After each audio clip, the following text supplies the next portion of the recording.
Setiap kota punya bangunan tua yang terlupakan, tapi tidak semuanya masih menunggu seseorang kembali. Ada kisah yang tidak pernah diceritakan, terkubur bersama waktu dan debu. Mereka bilang, hotel itu pernah terbakar habis di tahun 1986, tapi kadang lampu di lantai 2 masih menyala. Tak ada yang berani mendekat setelah matahari terbenam. Tapi malam itu, seseorang datang.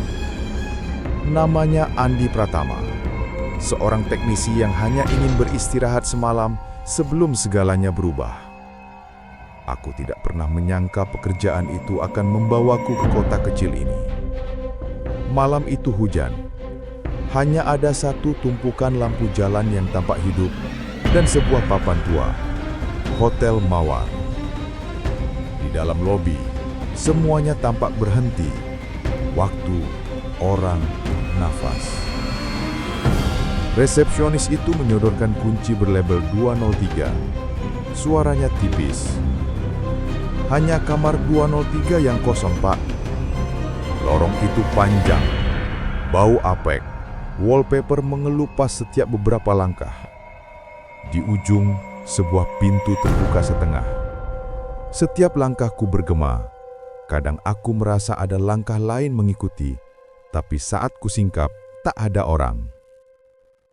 Kamar 203 terlihat biasa, tapi begitu aku masuk, udara terasa berat. Di cermin besar dekat jendela, aku melihat seseorang berdiri di belakangku. Aku berbalik, tak ada siapa-siapa. Tapi di cermin, sosok itu masih berdiri. Perempuan bergaun putih, rambut panjang menutupi wajahnya. Malam itu aku tidak bisa tidur. Suara ketukan pelan terdengar dari arah lemari. Tok tok tok. Semakin keras setiap menit. Aku memberanikan diri membuka lemari itu. Di dalam hanya pakaian usang dan bau busuk menusuk hidungku. Namun di dinding lemari, aku melihat bekas goresan kuku. Ada tulisan samar di sana. Jangan tidur di sini. Panik, aku berlari keluar kamar dan menuju lobi. Tapi yang kutemui hanya ruang kosong dan lampu yang berkelip pelan. Di atas meja resepsionis, buku tamu masih terbuka.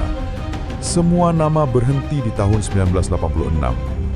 Di halaman terakhir, tertulis namaku sendiri, Andi Pratama, kamar 203.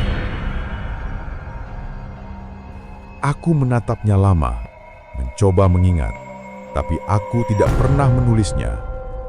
Tiba-tiba, lampu padam. Gelap total, hanya suara nafasku sendiri yang terdengar. Aku menyalakan ponsel untuk mencari jalan keluar, tapi di layar pantulannya ada wajah perempuan di belakangku. Aku menjerit, menjatuhkan ponsel dan berlari keluar menuju pintu utama hotel. Aku berhasil membuka pintu utama. Hujan deras menyambutku. Petir menyambar di kejauhan.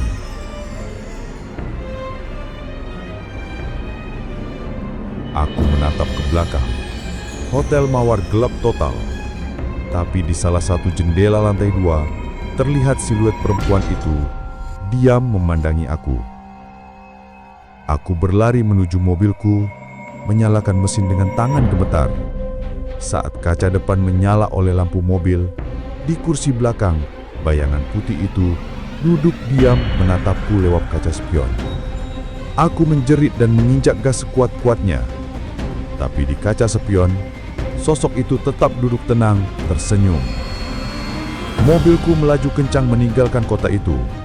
Hujan belum juga berhenti. Aku mencoba menenangkan diri.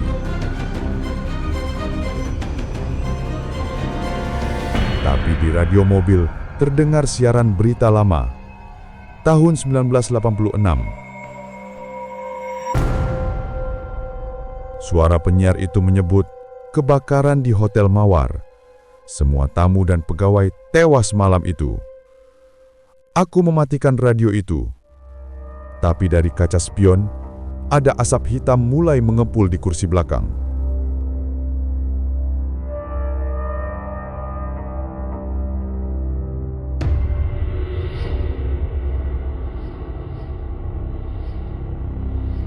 Beberapa hari kemudian, seorang pengendara berhenti di depan bangunan tua dengan papan kusam bertuliskan Hotel Mawar. Ia memandang sekeliling, heran karena bangunan itu terlihat baru direnovasi. Pintu hotel terbuka pelan dengan bunyi engsel berdecit. Dari dalam, terdengar suara lembut seorang resepsionis wanita.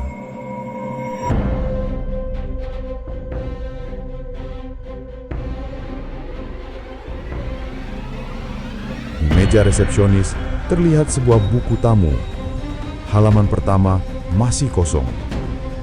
Tiba-tiba, pena itu bergerak sendiri, menulis satu nama, Andi Pratama.